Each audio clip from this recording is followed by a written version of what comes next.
Good morning, folks. Welcome to the Accessible Hunter Podcast. I'm Greg Trainer, along with the co-host Mike Hudson, and today we're joined by Jamie Byrd, the Assistant Executive Director of Camp Freedom here in Carbondale, PA. Mike, how's it going down in South Carolina, brother? Man, I tell you, other than the pollen, it's absolutely beautiful, man. Don't rub that in too much because Jamie and I are up here in PA, and he's got 3 inches of snow, and I'm seeing flurries on my skylight this morning. Nope. Nope. You guys can keep all that. I'll stay down south, brother. Jamie, how you doing this morning, man? Hey, I'm doing great, Greg. We've been out clearing snow this morning, and we had a wonderful breakfast here this morning. Every Thursday, the first of the month, we do an information breakfast here, and so it's been great. So thank you for having me this morning. It's an absolute pleasure and an honor to talk with you guys this morning, and get to chat with you and hang out. So I'm excited, man. And I'm so glad to talk with you. You know, you and I have been friends for a number of years and kind of tagging each other on Facebook. And we actually Yeah. got to meet a couple of years ago at the farm, or not the farm show, but the Great American Outdoors Show in Harrisburg. And I got to meet you and Matt. And you know, when you can physically see somebody and be around them, it's just so much better, I think, than being on the internet. It was I so agree. wonderful to meet you both. Yeah, I agree. Is that, and you're right. We've been Facebook buddies for a long time, and so it was great, and it was one of those things that it was a surprise. I remember we're standing there at the booth, and we got the Jeeps and stuff like that there, and I see you coming by. I was like, oh hey, and it was good. Well, that's awesome, man. For the Yeah. people that don't know about Camp Freedom and maybe a little bit about your background, you want to tell people, how you got started and kind of a little bit about your experiences growing up and how you came to be at Camp Freedom. Yeah, absolutely. So, a little bit about Camp Freedom before I go into myself is that we are a facility here. We have 2,350 acres of private property where we do outdoor adventures for disabled veterans, first responders, their families, and Gold Star family members. So, if you can do it outside, we want to support that and be a part of it. And it's everything from hunting to fishing to shooting sports, long distance shooting, sporting clays, 3D archery, to identifying mushrooms, identifying birds, cross country skiing, snowshoeing. If you can do it outdoors, we want to help you and support you in that particular way. And so I'm the assistant executive director here, and I've been here at this facility now full time since 2021. So a little bit about me is that I was born and raised in Western Kentucky. I grew up hunting and fishing there and doing a whole bunch of redneck stuff, which is that's what you do there, right? And just absolutely loved it. Is that what we grew up fishing a lot and chasing largemouth bass and hunting as best we could. Is that I spent a lot of time with my uncle and my cousin in the woods and chasing whitetails and with my younger brother. My younger brother, by the way, is a better hunter than I'll ever be. He's always out hunting me, no matter what.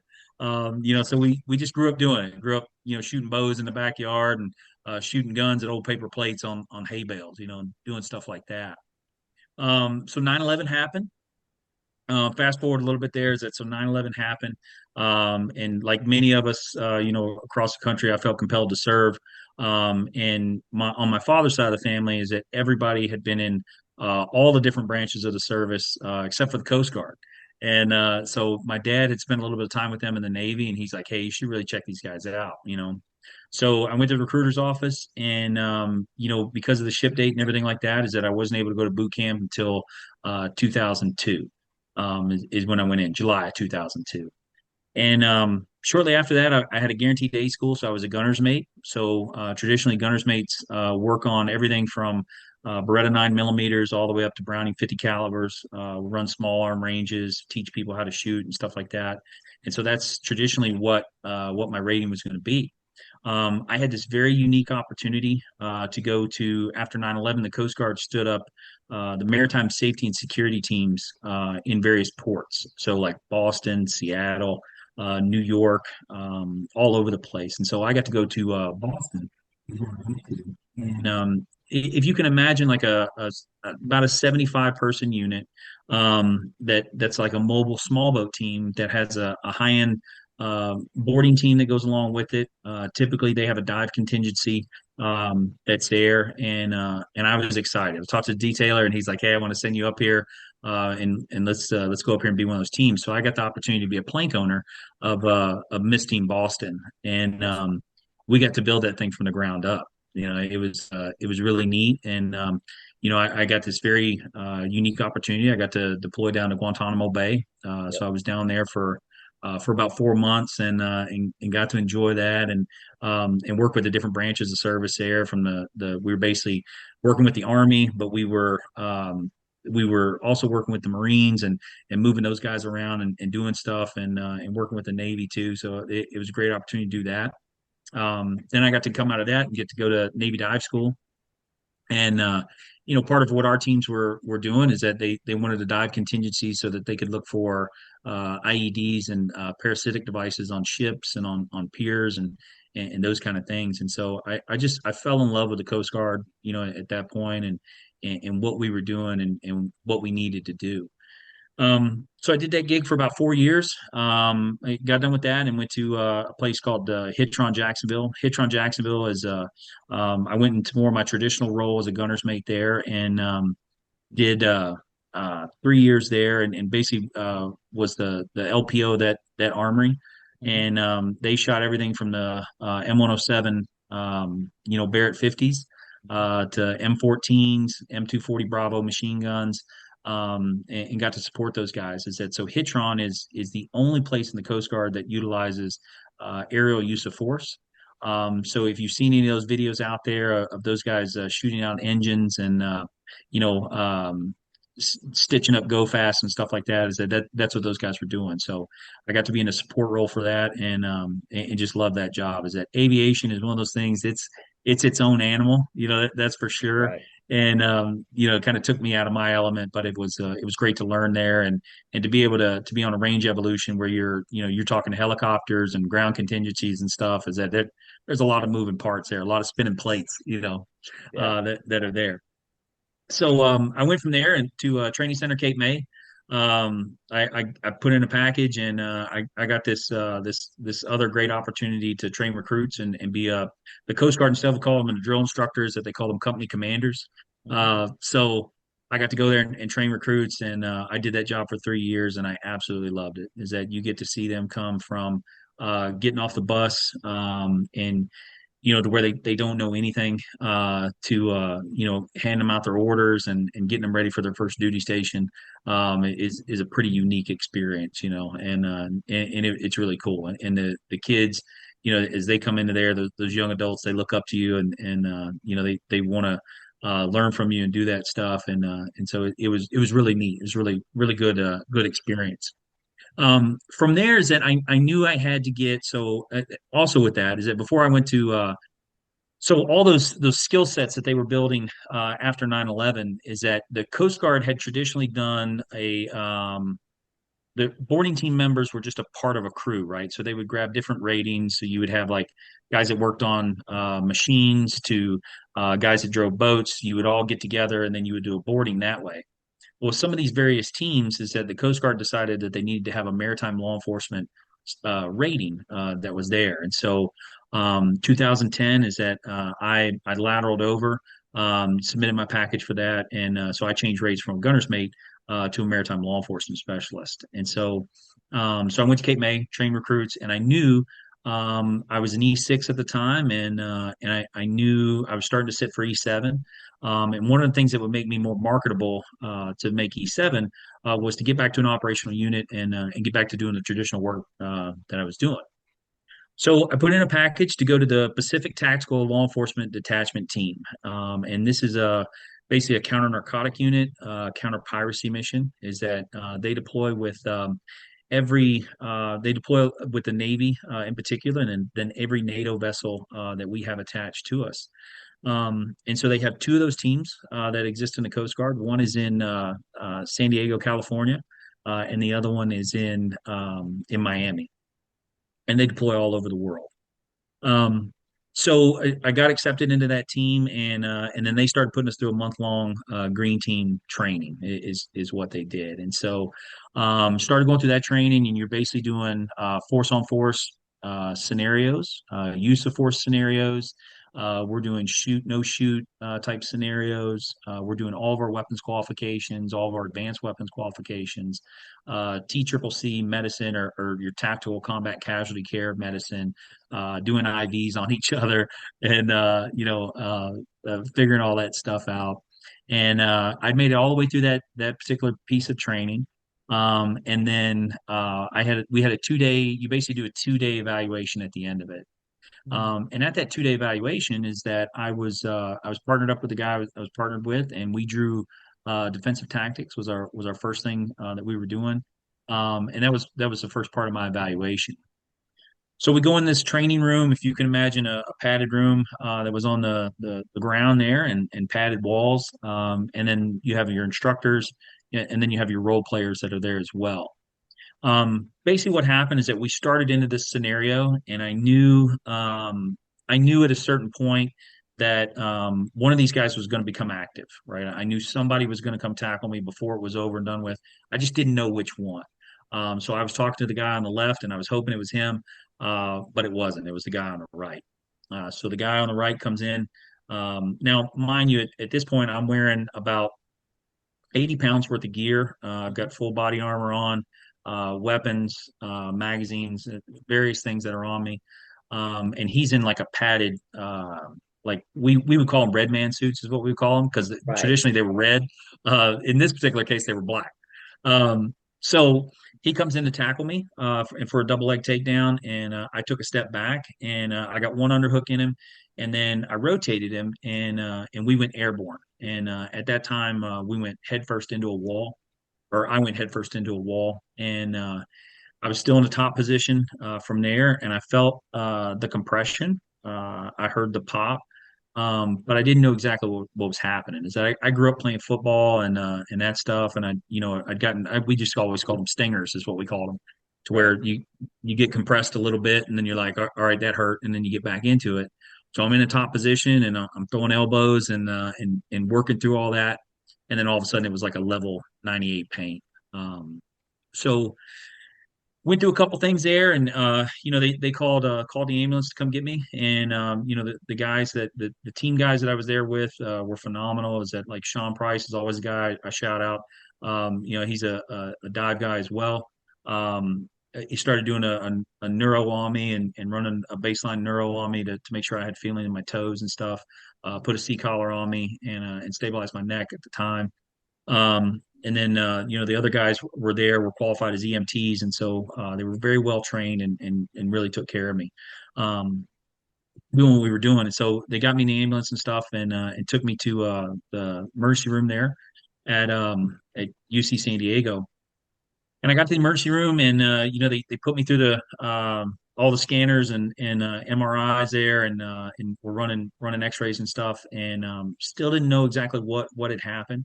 But one of the nurses later on in that afternoon come up and told me, she's like, well, did they tell you what happened yet? And I'm like, no. I said they haven't. And they're like, yeah. I said, you've broken your C1. And I go, oh, okay, right. So I'm on pain meds. It really didn't click, what had happened.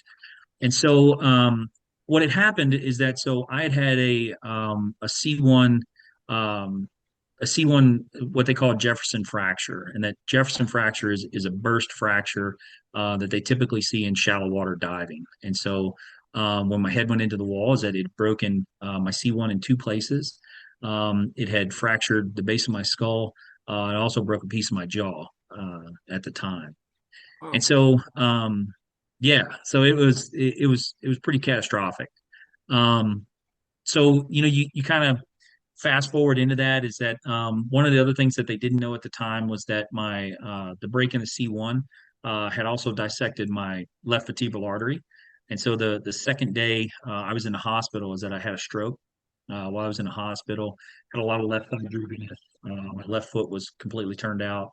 And so they were kind of walking through this they didn't know whether they were going to do a fusion surgery on my neck or if they were going to attach a halo and go from there.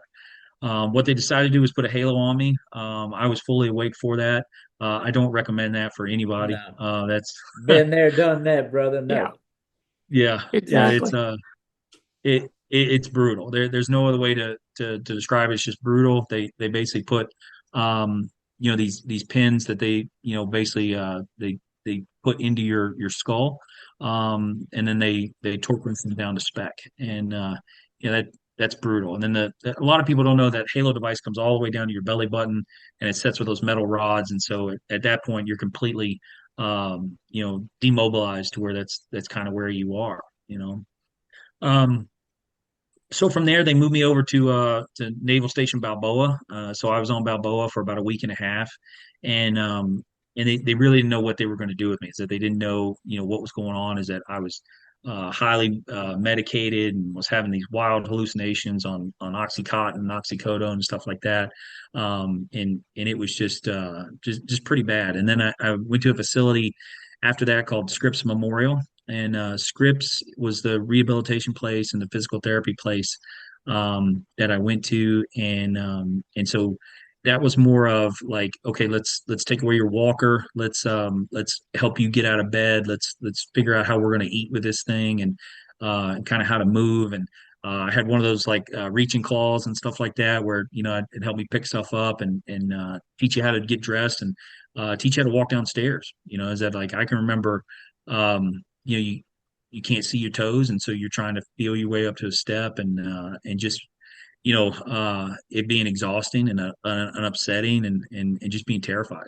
Is that you just didn't know how you're going to do it and how you're going to figure it out, right? So I was at Scripps for about a week and a half, and in Scripps is that they changed up some of the medications. Is that I got out of this cloud that I was in with the OxyContin and stuff like that, and basically felt like I was more myself again. Um, so I started working on that stuff, and then the piece of the story that I haven't told you yet is that my wife was 9 months pregnant at the time, Wow. and so she was scheduled to have a C-section on September 26th of 2013, and so I was still in hospital, and so I was doing everything that I could possibly do to get out of the hospital, and I was very fortunate I got out on September 20th, and he was born on the 26th, so I got to be there and see him get born, and that was my big motivation there, to do that. Absolutely. Um, Didn't miss it. yeah, exactly. And so it was an absolute blessing.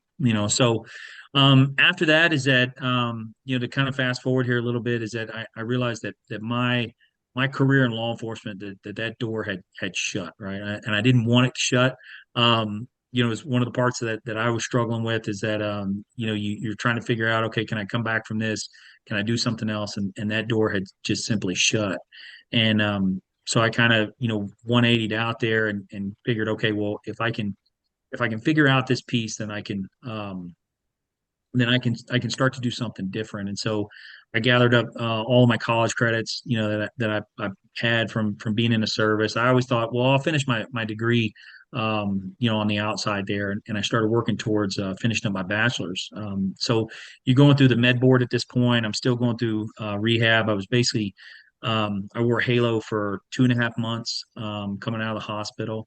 I was later diagnosed with a traumatic brain injury, and then I was also suffering from seizures from the head injury as well. And so, we were working on getting all that stuff calmed down and dialed in. So I started going back to school, and I didn't know kind of how the med board and how those things would work out. And so um, the med board worked itself out to where I was able to medically retire in 2015. So I was medically retired then, and got out of the service. And as soon as I got out of the service, I had another great opportunity to work with the Wounded Warrior Project, because I knew I wanted to give back to veterans in some sort of capacity, and do that. So I got this great opportunity to work with them out of the Conshohocken. They'd set up these temporary offices and stuff like that right outside of Right. Philadelphia, and got to be an alumni manager there with those guys. So it was great. Unfortunately, that was 2015. In 2016, is that they went through some very negative publicity. There were some decisions made at the higher end, and ultimately, to make a long story short, there is that they laid off 95 employees, shut down all the temporary offices that were operating out of that. It broke my heart. Is that it was one of those things is that I got to do a couple events with them in San Diego, and love what was going on with them. But unfortunately, some decisions were made there, and they shut that whole piece down. Yeah. So I'll fast forward that a little bit. Is that at this point I'm working at Cabela's as the HR manager there, and I absolutely love that job. I got to help a ton of people there in a lot of various ways. And in 2019, I got to meet Matt. Well, let me rewind there, I guess, a little bit too. Is that so? Um, so in 2015, I moved here to Pennsylvania, and I'm here, right? Now, I knew that Pennsylvania had this large, contingency, or this large number of people that were hunters and fishermen and all kinds of stuff. And so just like I did, growing up in Kentucky, is that I start knocking on doors here in Pennsylvania, and start, asking people, hey, do you got hunters and stuff? And I tell you, Greg, Mike, I've never been cussed so many times in my entire life, and run off a run off of porches and For everything sure. else, and so you're just trying to figure it out. Is that we don't have any family here or anything like that, so you're just trying to figure that piece out. And so I learned very quickly about, people are very particular about where they hunt and what they do up here, and so I learned that lesson very quickly. Um, so since I was injured and I couldn't do law enforcement anymore, it was also one of those things is that it stopped. Scuba diving was really dialed down, from what I'd love to do, that kind of stuff. But I still had this desire in me to hunt and fish, and I didn't know that I could even shoot a bow, because every time you pull on something, every time you move your arms, you're straining that piece of that piece of your Right. neck. Right. And so I got this wonderful opportunity to work with the Navy Safe Harbor program while I was still going through recovery and rehabilitation there. Excuse me. And and they had some bows that were compound bows that were dialed down, and they also had Olympic recurve bows. And I'd never shot an Olympic recurve at all. And so what they all do in service is that so they get these guys that are injured in the Army, Marine Corps, Navy, and Coast Guard are joined together in the Air Force, and they have these wounded warrior battalions. And so they train them in all these various Olympic games, and then it ultimately culminates into the Warrior Games. Yeah. Mhm. So I learned how to shoot a bow again, and learned how to kind of adjust my body to where I could shoot an Olympic recurve. And then got to compete in 2015 in Quantico at the Warrior Games, and I took third place in pistol, and I took third place in Olympic recurve. So I learned I could shoot a bow again, and I was tickled to death, you know. And so, you fast forward that to think, well, I still need these hobbies, and I want to get outdoors, and I want to do all this stuff that I can do, but it's just difficult because you don't know anybody, and then you're trying to still kind of figure out, okay, what are my limitations here, right? Is that I can't drag a deer stand into the woods like I used to. Right. I'm definitely not, I'm definitely not going to grab onto a hang on stand or something like that, and jeopardize that. So, how does all these pieces work? So my friend Will Dolph, he invited me up here for a volunteer event to meet Matt in 2019. So I got to meet Matt at this volunteer event, and very briefly and stuff like that. And he's like, "Hey," he said, "you should apply for a hunt and come up here." And I was like, "Oh, I'd love to. I think this would be great." And so 2019, I applied for a hunt, and I got selected, and I got to come up here and spend a week with Matt in particular. And I absolutely fell in love with the place. Is that yeah, I got here late Monday night because I had to work. I'm still working at Cabela's, at this time, and I get in here late to Monday night, and then Tuesday morning we get out and hunt, and I get the opportunity to kill an absolute buck of a lifetime. Is that we got to see it was like something out of the Outdoor Channel. Is that so? There's these bucks running back and forth through the field. Is that there's bucks that are, this is the end of October. They're heavy rutting.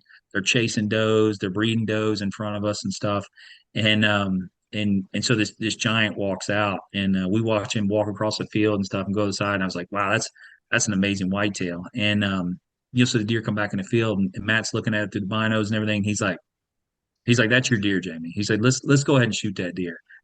And I was like, really? Like, are you serious right now? And so we did. Is that I got to shoot that deer, and it scored 198 and 5/8 inch, Good and night. was just an absolute giant, and so I was so grateful, and I was so happy and stuff like that. And Matt's like, and he's like, yeah, man, he's like, great. He's like, we'll get this thing back, and we'll eat lunch. And I was like, oh, I guess, we'll kind of wrap it up from there. And he goes, oh no. He said, we're going to hunt all week. We're going to look for does and all this other stuff. And I was just like, this is awesome, and it's Wow. great, and one of the things that I loved about that is that I'd been to some other veteran programs and kind of veteran organizations and stuff like that.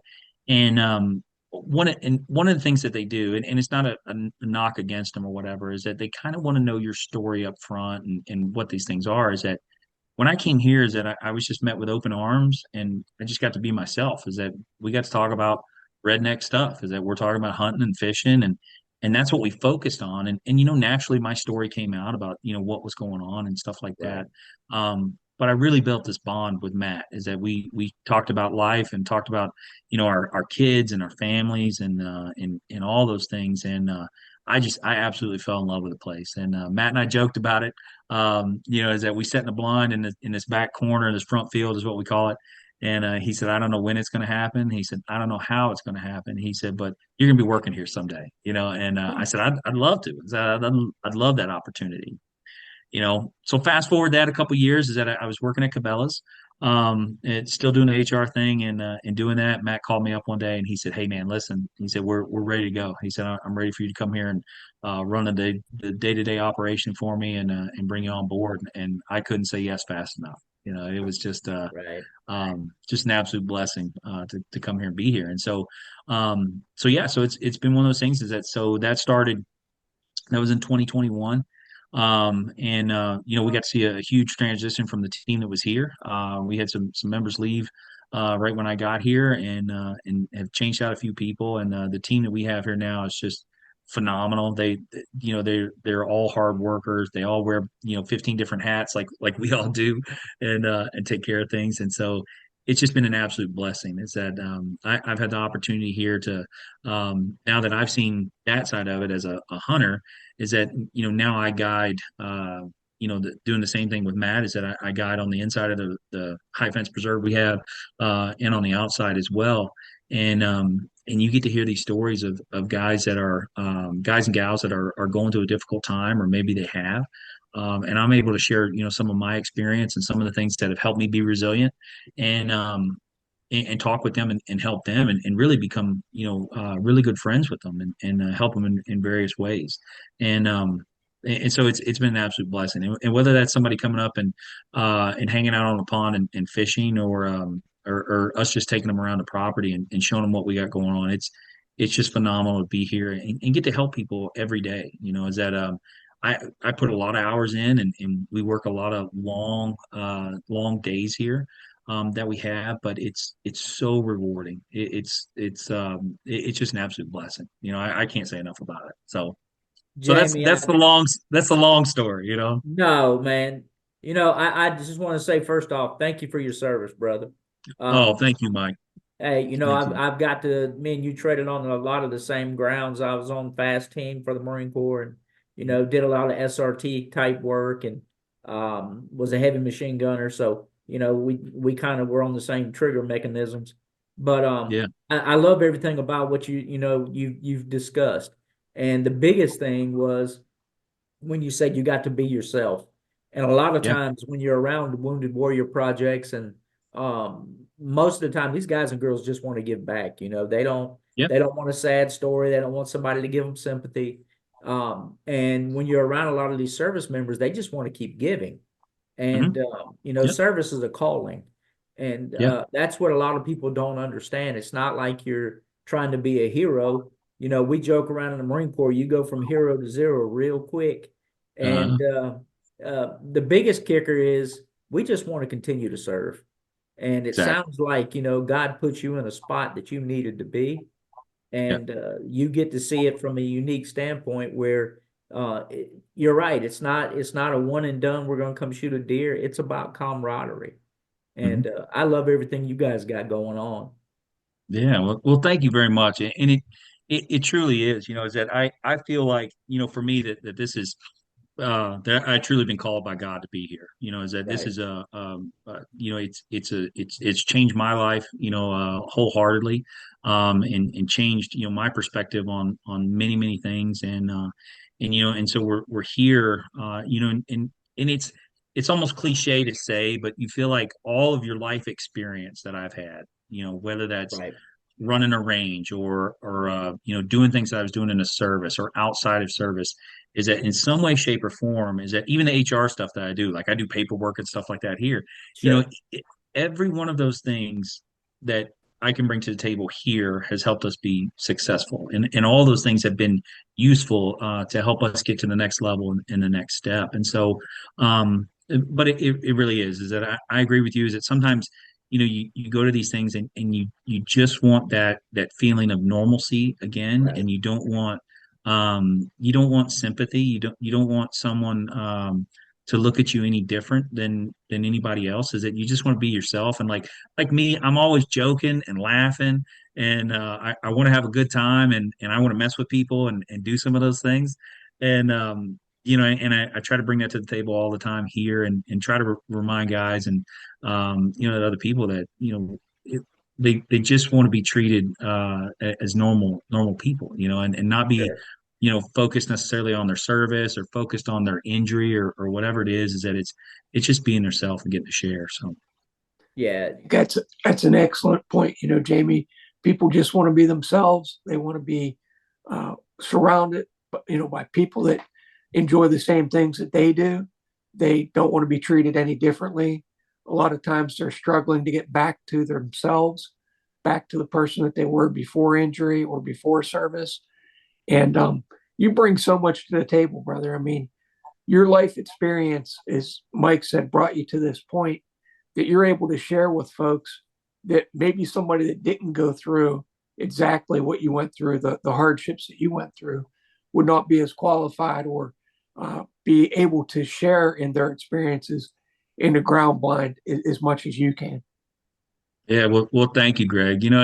It's one of those things too, like I've mentioned and brought up, is that I think as always, God has this plan, for all of us, and we may not see it or see it at a particular time, but I think for me, I was one of those lifer guys. Like I loved what I was doing, and I Yeah. think it literally took something as catastrophic as what happened to me to bring me out and to fulfill this need that God put me here, and put me through everything that He put me through to get me to this particular point, so that I could be here and help guys and girls, to talk about some of these things that are difficult, Right. and to hopefully set an example to say that this is you may have been injured, you may have went through a particular trauma, but your trauma doesn't define you. It's not what you are. It's not who you are, right? Is that this is something that happened to you that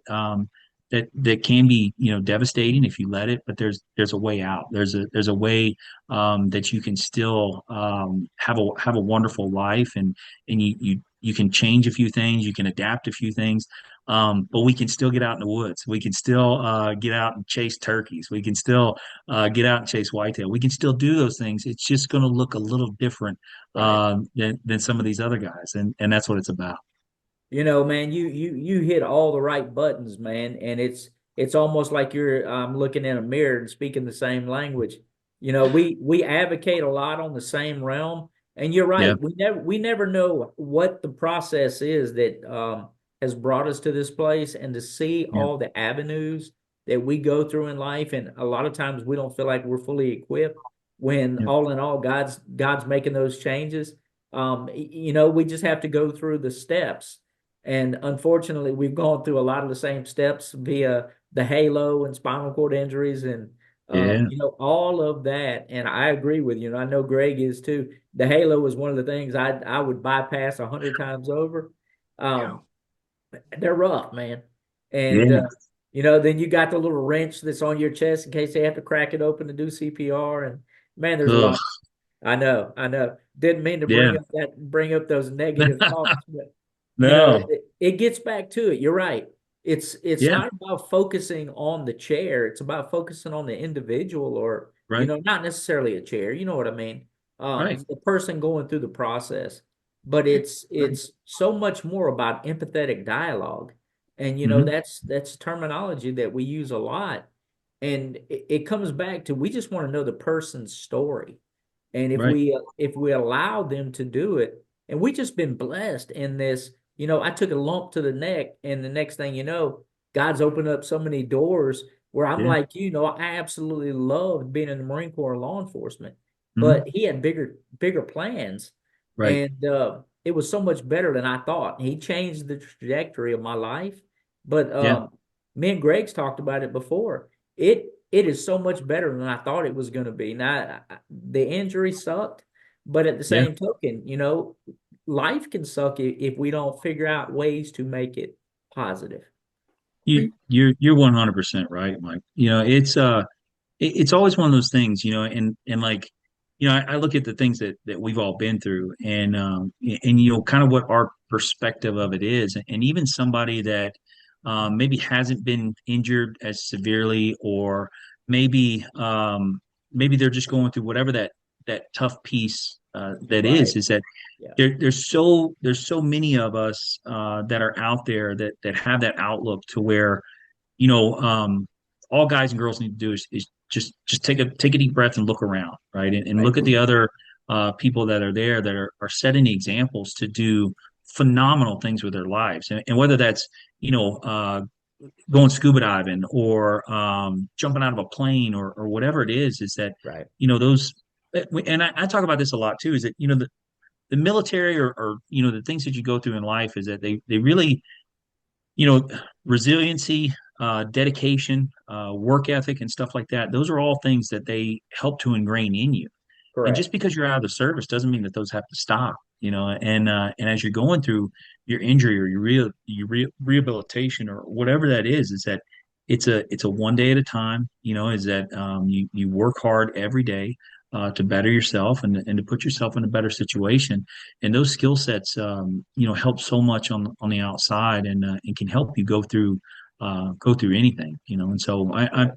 I'm just like, and what I love so much about it is that, especially what you guys are doing with the accessible hunter, and especially what Greg's done, is that you're setting the example, is to say, listen, this happened to me, right? Is that this went on, but through these other various things, is that you can reach out to resources, you can Mhm. reach out to other programs, you can do some of these things, and you can still get out and enjoy the outdoors, and you can still be yourself, and do some of the things that you truly love to do. I think that's the huge part of it, Jamie, is perspective and relying on yourself. And, not everybody has the family that Mike and I have, that you have, that Yeah. encourage and support people. And I think it's really important that people find out what is available close to them, find out what they can get into in their areas. I mean, Yep. Camp Freedom is just such a resource for people that don't hunt. I mean, you guys have breakfast, you have Yeah. care meetings, you have races, you have a 3D archery course. It's not Yeah. all about hunting, but it's about using the outdoors Right. in a healing way. And if Right. somebody that doesn't have the family or close friends to support them, you guys are that resource. You are the family. You are the community leaders that help so many people. Absolutely. And that's what we want, is that we want people to truly be themselves when they come up here, right? And one of the things that I'm really excited about is that what we've talked about in particular, and Matt has been such an advocate of this, and has been such a proponent in the nonprofit space, is that what we want to ensure here at Camp Freedom, especially, is that guys and girls are getting the care and they're getting the help that they need, whether that's with us, getting in the outdoors and doing that, or with if it's getting into the VA system, the vet center, if it's getting Right. chiropractic care, if it's getting whatever it is. And so, really, this has been a brainchild of Matt is putting together this day of care that we have here at Camp Freedom. So the first Friday of every month is that we've opened our doors to very like-minded organizations that are here. One of the great ones I'll talk about is Equines for Freedom. Is that what we do intentionally is that we don't have any psychiatrists or psychologists that are on staff here, right? Is that would push us into the HIPAA realm, and we simply don't want to put ourselves in that world, right? Right. But what Equines for Freedom does is that they have those folks that are on staff, right? So an individual who's struggling with severe PTSD, is having a difficult time, is that we're able to put them in connection with Equines for Freedom. They're able to go there completely for free, receive care through interacting with the horses that are there, and then have counseling sessions with those psychiatrists and the psychologists that are on staff with them. So that's one of the examples of, we in the outdoor space and what they consider alternative medicine is what we've been referred to as. We feel like we do that really well, right? Is that we want to come out and we all enjoy the outdoors. We love being in this space and doing the various things that we can do. And what that does is that it helps us open the door to say, okay, well, if you love the outdoors, come up here and hang out with us, right? We want you here on the ground. Our goal and hope for this place is to have people here Monday through Friday every day, right? And then as we do these weekend events, is that it's just flooded, and that we have a ton of people here just enjoying the outdoors. That's our dream for this. But as we get to know folks and as we get to meet them, is that we also want these resources at our fingertips to go, you know what? I understand that you're struggling with your VA disability rating. Is that let me make a phone call to some of our partners through Lackawanna County and through Wayne County to get you the help and the things that you need. And that's been great, is that to have these particular days that are here. And so that's what we're really trying to do, with these days of care and what that looks like.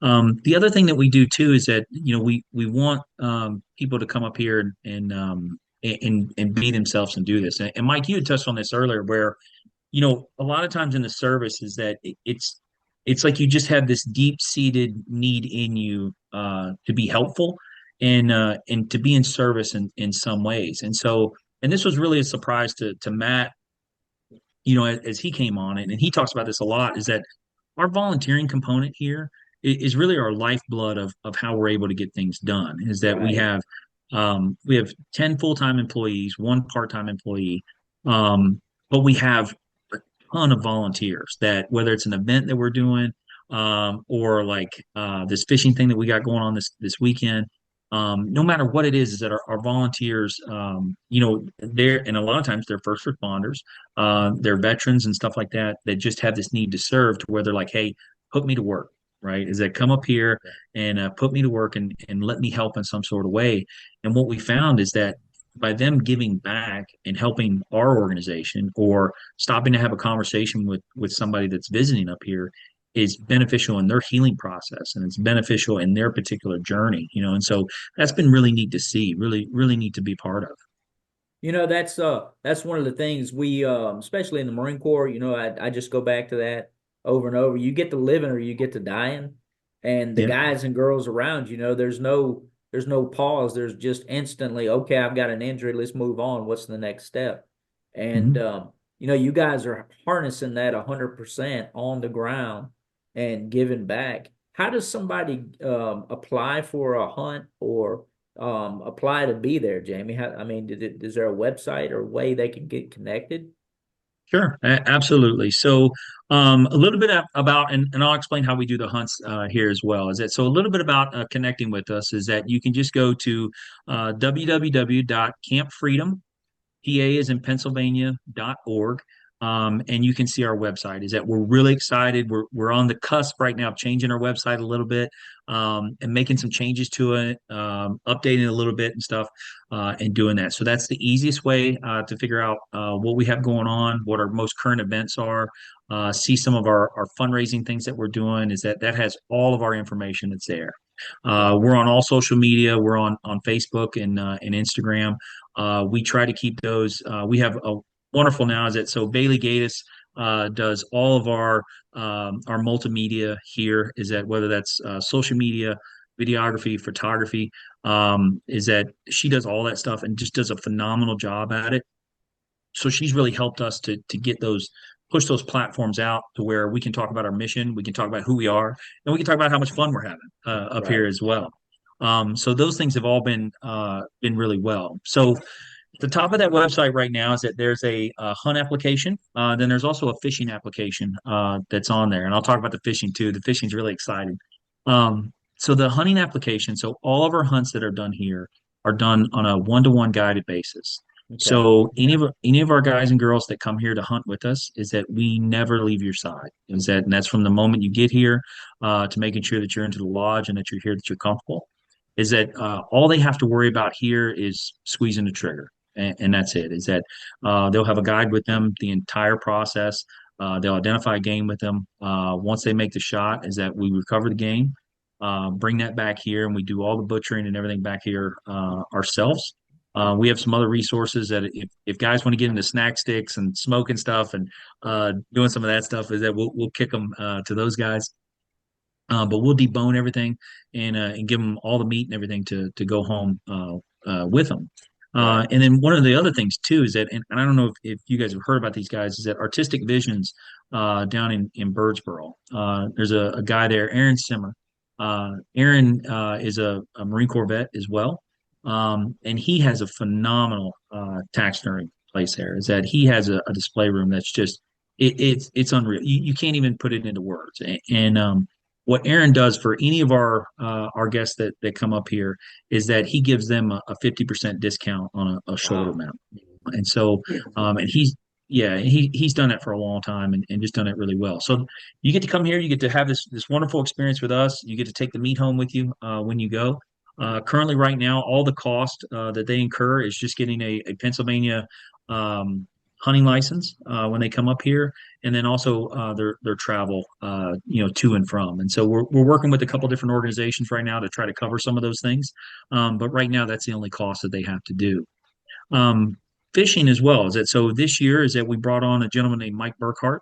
Mike is our fishing coordinator, and Mike has this great experience fishing on the northern Delaware, the Lackawanna River, the Susquehanna River as well, and just has this amazing fly fishing experience. And so now what we're offering is that we're offering free guided fishing trips as well for people to come. Fantastic. They can apply for those trips and come out here and fish with us. So we're doing freshwater fishing on both ponds that Mike's going to lead.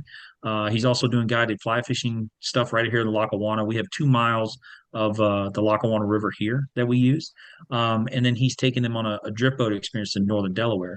And as you guys know, I talked to these guys in Jersey one time, and they're these avid fly fishermen, and they absolutely love it. And they were showing me all these ties that they were flying, and I was like, well, I didn't really know that there was much fly fishing in Jersey. And this guy's like, well, there's not. It's in Pennsylvania. We go to Pennsylvania to fly fish, and so it was great talking with those guys and sharing it. So the Northern Delaware is world renowned and stuff, and so we're excited to be able to offer those trips to people and do that. So those are all done by application. Is that those specific trips and stuff is all done by application. The hunting in particular is that Matt and I go through these applications in May typically, start contacting everybody in June so that they can make their travel arrangements, and then we get into the season in October is what we do. So Is it mostly certain VA service ratings that you guys are looking for? Any of that no, kind of thing? no, not at all. Is that so when we have so when you go to like we'll stay on the hunting piece of it, is that when Okay. you go to the hunting application, is that the first one is for a veteran. So you'll fill out the application that's there. Is that all you have to have is a service-connected disability? So that's anywhere from 10% up to 100%. Right. And then, so then you submit that. So you would submit your disability rating letter, and then you would also submit your DD 214, Yeah. and that's it, right? And then we look through those things, and we look at opportunity, and we look at the individual's need to be here, right? First responder is a little bit different. First responders that come here, it's a little bit different because they don't have that necessarily the paperwork like we do in the service. Right. So we have a more depth application for them to kind of fill out, and then we go through the process with them, the same thing. So yeah, Yeah. and same thing is that like when so for day visits, right? If somebody's just coming up here during the day, is that we don't ask them to provide their VA medical record or their disability rating or to even like show us an ID, right? Is that like we just want people here, right? So you can come here and enjoy it and be here on the grounds and enjoy it during the day. So we're very open to that. With the hunting and the fishing, is that we have to be a little bit more selective on what we're doing, just because we just have so many people that are interested in it and want to Yeah. do it. So Jamie, I know that you have a lot of events coming up.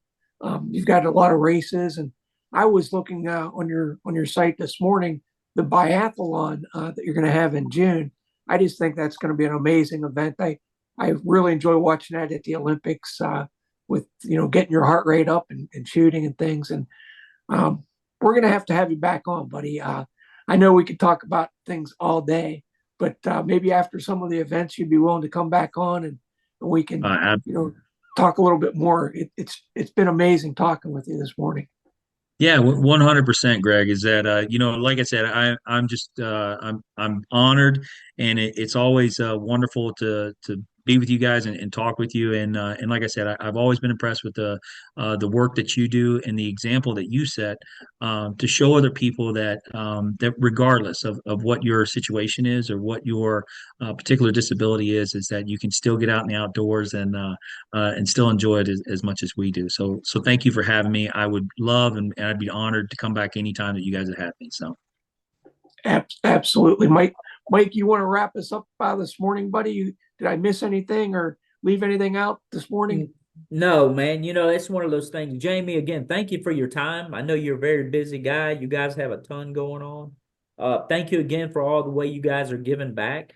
We would love to have you back on. I'm just going to go ahead and give you a heads up. You're probably going to be seeing me come through. great, You're going to have to great. figure out how to run me off. So Good. I'll be definitely sharing more of your stories. And I just wanted to take a second again, for a personal note. Thank you again for all your hard work. It shows, man, in your spirit and the way you continue to push forward. Thank you again, man. That's from the heart. Well, thank you very much, Mike, and thank you for your service. I appreciate you.